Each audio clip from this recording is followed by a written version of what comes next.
Hello all of you, welcome back to my channel. मैं आज आप लोगों के लिए लेकर आ चुकी हूँ एक कलेक्टिव रीडिंग जिसका टॉपिक रहने वाला है आपके एंसेस्टर स्पिरिट्स या फिर डिवाइन स्पिरिट्स, आपके गार्जियन एंजल्स आपको क्या मैसेज देना चाहते हैं।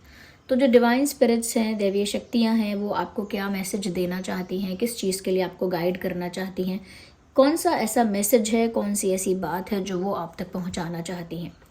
दैवीय शक्तियाँ, डिवाइन स्पिरिट्स, जिसमें आपके एंसेस्टर स्पिरिट्स भी होंगे, यानी कि आपके एंसेस्टर्स के भी मैसेजेस होंगे आपके लिए, जो कि आपके पितृ हैं, पूर्वज हैं, उनके भी मैसेजेस इसमें इंक्लूड होंगे। ओके, लेकिन रीडिंग जनरल है, कलेक्टिव है, ओपन माइंडेड होकर सुनिएगा। ज़बरदस्ती खुद को रीडिंग में फिट इन मत कीजिएगा। जितना रेजोनेट होता है उतना ही एक्सेप्ट कीजिएगा, because it is a general collective reading. एक जनरल कलेक्टिव रीडिंग है, लेकिन फिर भी अगर आप इस वीडियो तक पहुंच गए हैं, मुझे सुन रहे हैं, वीडियो को देख भी रहे हैं, अभी शुरू कर दिया है देखना, तो डेफिनेटली इसमें कोई ना कोई डिवाइन मैसेज या कोई ना कोई इम्पॉर्टेंट मैसेज है जो स्पिरिट्स आप तक पहुंचाना चाहते हैं। तभी ये मैसेज आपको इस रीडिंग के थ्रू मिल सकता है, तभी आप यहाँ तक पहुँचे हैं। So there is always a meaning behind it.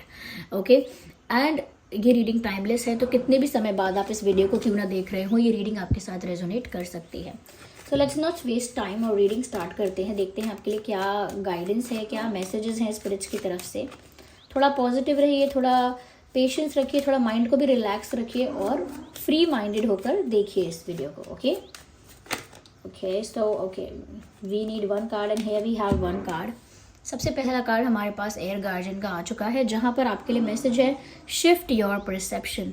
कहीं ना कहीं व्यूअर्स, स्पिरिट्स आपको ये बता रहे हैं कि आप जो है ना एक ही एंगल से सिचुएशन को स्टडी कर रहे हैं, जो आपकी करंट सिचुएशन है। अब चाहे वो करियर रिलेटेड सिचुएशन है, लव लाइफ के रिलेटेड है या कुछ और, आप ना उसे सिर्फ एक ही एंगल से स्टडी कर रहे हैं। आपको हर एंगल से सिचुएशन को समझना होगा और अपने पर्सपेक्टिव को, यानी अपने नज़रिए को थोड़ा बदलना होगा।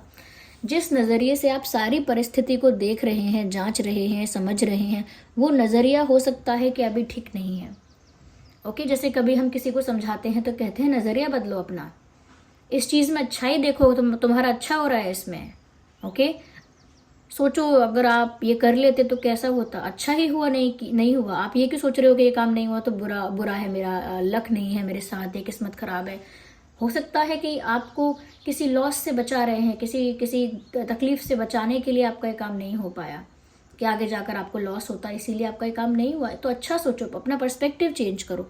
तो यहाँ पर भी इसी टाइप की बात आपको स्पिरिट्स कह रहे हैं कि नज़रिया आप बदल दो। जैसे कोई इंसान आपकी लाइफ से आपको छोड़कर चला गया, जिसको आप काफ़ी अटैच हो गए थे, जिसके साथ, अब वो छोड़कर चला गया, तो अब अपना पर्सपेक्टिव ये मत रखो मेरी किस्मत ख़राब है, लाइफ ख़राब है, या प्यार करने लायक कोई नहीं है, या कोई ट्रू लव नहीं करेगा, या फिर कोई अच्छा इंसान ही नहीं मिलेगा।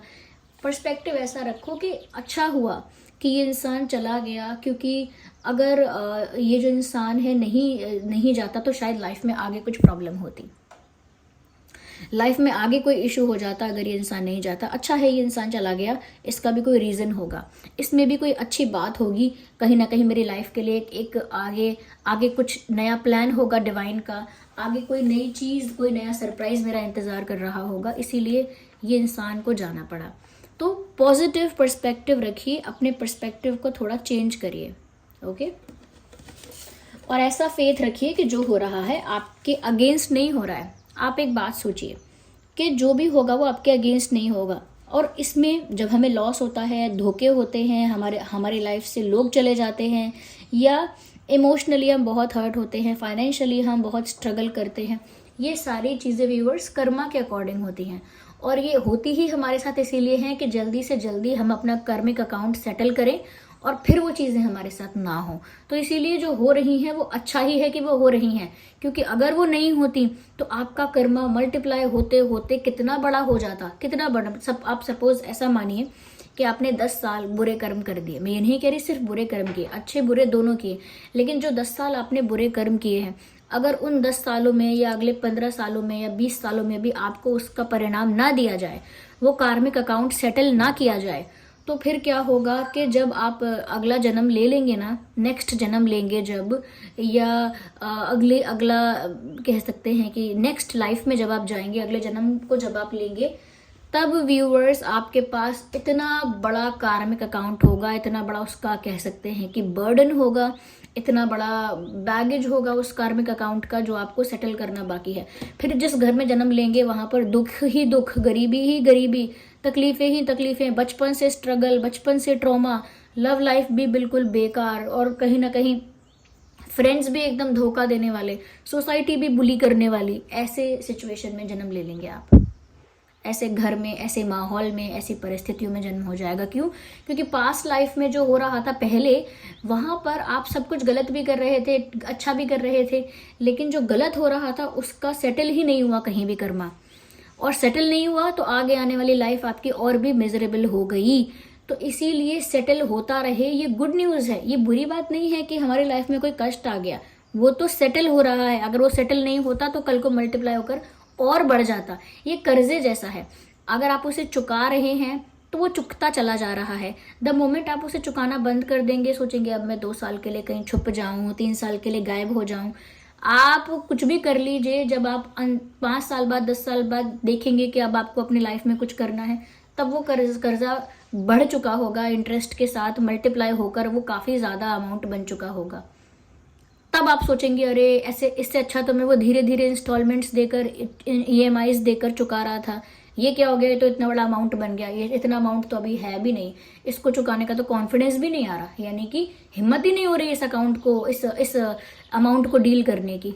तो व्यूवर्स, इसीलिए अगर कोई ऐसी चीज होती है जो अच्छी नहीं लग रही है आपको, उसको भी एक्सेप्ट कर लिया करो।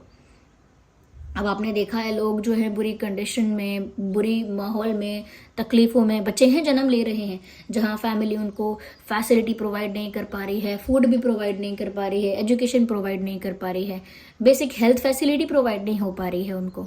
ओके, जो बेसिक नीड्स है वो उनकी फुलफिल नहीं हो पा रही है, अरे न्यूट्रिशन भी उनका फुलफिल नहीं हो पा रहा है। तो ऐसी परिस्थितियों में जन्म ले रहे हैं पास्ट लाइफ के कर्मास की वजह से। ओके, सेटल हो रहे हैं वो कर्मा। अगर ऐसा होता कि जो पास्ट लाइफ में कर्मा हुआ है उसको भी अभी उसको सेटल मत करो, मुझे अगला जन्म भी एक अच्छे माहौल में, अच्छी फैमिली में दे दो, एक अच्छे एनवायरनमेंट में मुझे नेक्स्ट बर्थ दे दो मेरा, तो वो उस नेक्स्ट बर्थ में भी जो कर्म हो रहे हैं वो भी इकट्ठा हो गए। अब दो जन्मों के कर्म, इतने ज्यादा कर्म हो गए, इतने ज्यादा कर्म हो गए कि पता नहीं कितनी लाइफ आपकी मिजरेबल आपको गुजारनी पड़ेंगी इन कर्मों को भरने में, इनकी भरपाई करने में, क्या कहते हैं, भोगने में। तो इसीलिए व्यूअर्स, यहाँ पर आप शायद बहुत ज़्यादा अपसेट होते हैं इस बात से, ये हो गया वो हो गया, इसीलिए स्पिरिट्स आपको समझा रहे हैं थोड़ा उसे एक्सेप्ट करिए।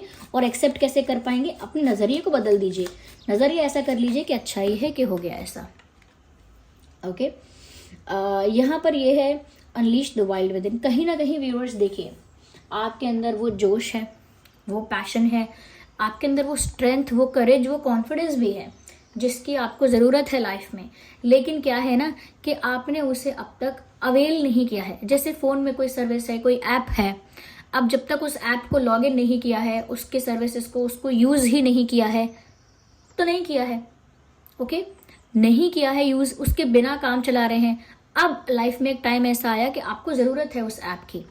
सपोज आप कहीं बाहर हैं, आपको उस ट्रांसलेशन ऐप की ज़रूरत है, आप भाषा को ट्रांसलेट करके कहीं बाहर विदेश में यूज़ करना चाहते हैं, तो अब वो ऐप आपके फ़ोन में है लेकिन आप उसे लॉगिन नहीं करेंगे, उसे स्टार्ट ही नहीं करेंगे।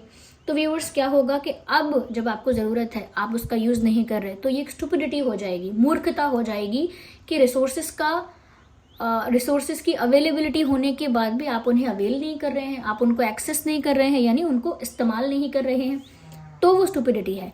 इसीलिए अभी वो समय है कि जो आपकी कैपेसिटी है, जो आपकी क्षमता है, जो आपके अंदर पोटेंशियल है, जो आपकी स्ट्रेंथ है, करेज है, कॉन्फिडेंस है, ओके, इनको आप अब यूटिलाइज करना स्टार्ट कर दीजिए। जो भी आपके कह सकते हैं कि जो भी आपके अभी तक छुपे हुए हिडन पावर्स हैं जो अभी तक आपके, आप उन्हें अब यूज़ करिए, खुद पर फेथ रख के यूज़ करिए, आपका फ़ायदा होगा, क्योंकि अब वो टाइम आ गया। ओके, अब वो समय नहीं है कि आप अपने उस पोटेंशियल को यूज़ किए बिना ही इस टाइम को सरवाइव करें। जो पोटेंशियल आपका है, जो क्षमता आपकी है, उसका इस्तेमाल करें, जितना बेस्ट कर सकते हैं करें।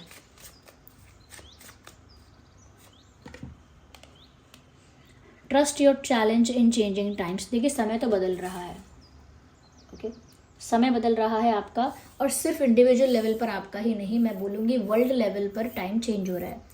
तो यहाँ पर समय बदल रहा है और इस समय में बहुत सारे लोगों के लिए ऐसा होगा, sudden happiness, sudden surprises, suddenly blessings और मिरेकल्स और ऐसा होगा उनकी लाइफ में। और कुछ लोग ऐसे होंगे सडन लॉसेस भी होंगे, सडन कह सकते हैं शॉक्स उनको मिलेंगे, सडन ऐसा कुछ हो सकता है अचानक से जहाँ पर कोई ऐसा ट्रैजिक कुछ हो जाए, कुछ टावर मोमेंट टाइप का हो जाए, तो कुछ ऐसा हो सकता है सडनली, अच्छे वे में भी और बुरे में भी अचानक चीज़ें घट सकती हैं। अचानक गुड न्यूज़ भी मिल सकती है तो अचानक बैड न्यूज़ भी मिल सकती है, बट सडन अनप्रिडिक्टेबल अनएक्सपेक्टेड चीज़ें हो सकती हैं। अब यहाँ पर आपको एक ही बताया जा रहा है, इसमें किसी और पर विश्वास नहीं रखना है कि अब मेरा समय खराब आ गया, बदल गया तो ये मेरे साथ अच्छा बिहेव करेगा, या अब ऐसा हो गया तो वो अच्छा बिहेव करेगी, या अब वो बुरा बिहेव करेगा। अब पूरी तरह से खुद पर निर्भर हो जाना है आपको, इमोशनली और मेंटली, और हो सके तो फाइनेंशियली भी। हर तरह से खुद पर डिपेंड होने का मतलब है कि बदलते समय में अपने ऊपर विश्वास रख के शांत बैठना, या बदलते समय में अपने ऊपर फेथ रख के, डिवाइन के ऊपर विश्वास रख के उस समय को पार करना, जो छोटी मोटी दिक्कत आए वो। ओके, यहाँ पर ऐसा लग रहा है समय बदलेगा तो अनस्टेबिलिटी देकर जाएगा, और अनस्टेबिलिटी किसी भी एरिया में हो सकती है, यानी अस्थिरता फाइनेंसेस में, प्यार में, फैमिली में, हेल्थ में, कहीं ना कहीं करियर में, बिजनेस में हो सकती है। और वो अस्थिरता जो है वो जल्दी ही निपट जाएगी या ख़त्म हो जाएगी जब आप उसे बहुत ही कामली, बहुत ही सेंसिबली, बहुत ही कह सकते हैं पेशेंटली उसको डील कर लेंगे। ज़्यादा घबराएंगे, ज़्यादा पैनिक करेंगे, ज़्यादा हाइपर होंगे तो वो समय कठिन बन जाएगा। ओके, वो समय कठिन बन जाएगा। जैसे छोटा सा एग्जांपल देती हूँ आपको, जिसको ज़रूरत है वो सुनना एग्जाम्पल, नहीं तो इसको स्किप कर देना कि हाँ हमको बात समझ में आ गई, अब ये वाला एग्जाम्पल तो हम स्किप करेंगे, बट अगर सुनते हैं तो कोई ना कोई इसमें बात होती है। ओके, तो देखिए एक एग्जाम्पल मैं दे रही हूँ कि जैसे घर में एक माँ है, उनका बेटा है या बेटी है। अब उन माँ के पास और उस बच्चे के पास एक बुरी खबर आ जाती है अचानक से कि आपके पिताजी यहाँ गिर गए हैं, उनका एक्सीडेंट हो गया है। तो उनके हस्बैंड, उनके पापा जो हैं, उनके वो मेन पर्सन जो हैं, वो कहीं ना कहीं उनको एक्सीडेंट हुआ है, तबीयत खराब हो गई, सडनली कुछ हो गया है उनको।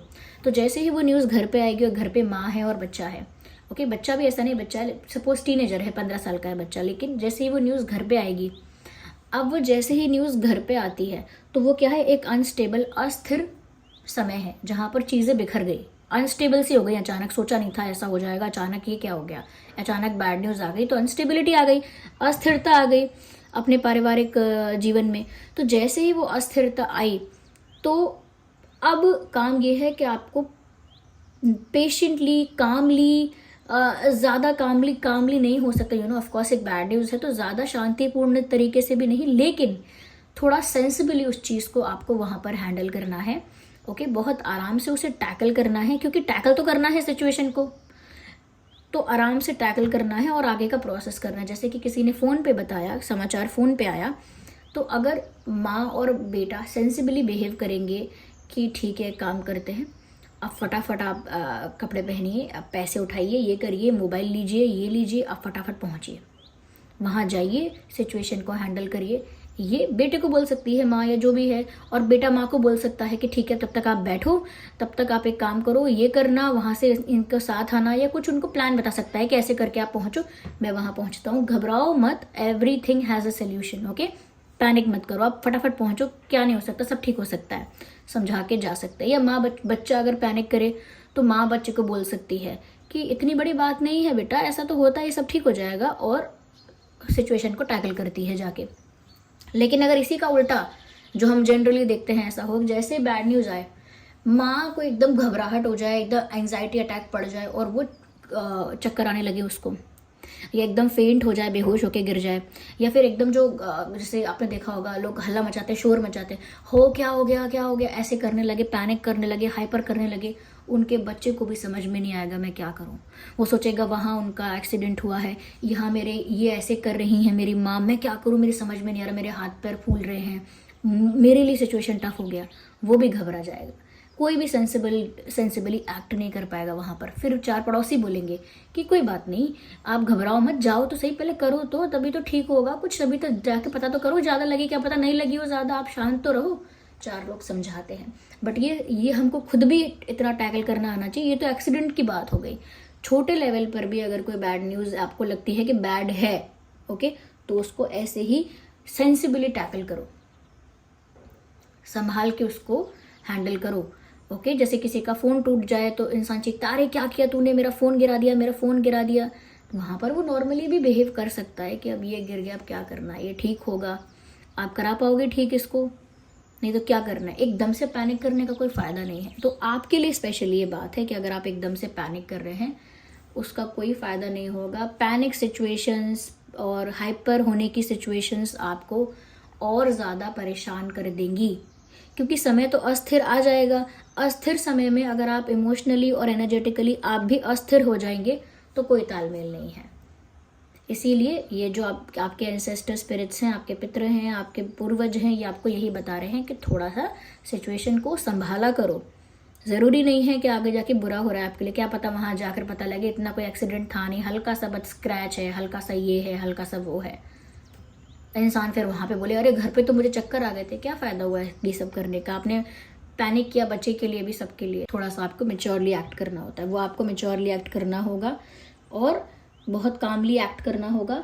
और जो आपका पूरा पोटेंशियल है उसे एक्सेस कीजिए, उसे यूज़ कीजिए। एक अनलॉग्ड इन ऐप की तरह उसे मत रखिए अपने पोटेंशियल को, उसे यूज़ कीजिए और अपने पर्सपेक्टिव को चेंज कीजिए। So this was the message. I hope this reading was helpful. मैंने ज़्यादा कार्ड्स पिक नहीं किए हैं क्योंकि जब भी स्पिरिट्स रिलेटेड रीडिंग होती है ऐसा ही होता है, चैनलिंग ज़्यादा होती है और बस साइन दे दिए जाते हैं, मोस्टली ऐसा होता है। So thank you so much for giving me precious time. Divine को, यूनिवर्स को थैंक्स कीजिए, वीडियो को लाइक कीजिए, रीडिंग को क्लेम करिए, अगर आप नए हैं सब्सक्राइब करिए। Bye bye, take care.